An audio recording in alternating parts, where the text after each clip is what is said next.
Hello বন্ধুরা, আজকে পালং শাক আর মুগ ডালে কেমনভাবে রান্না করবো তোমরা দেখে নাও।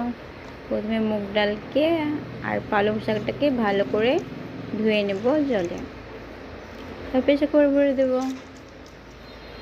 ডালটাকে ধুয়ে আর শাকটা দিয়ে একসাথে ভরে দেবো। তারপর দেবো হলুদ আর লবণ দেবো।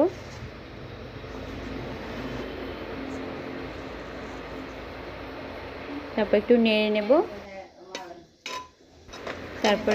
নেব।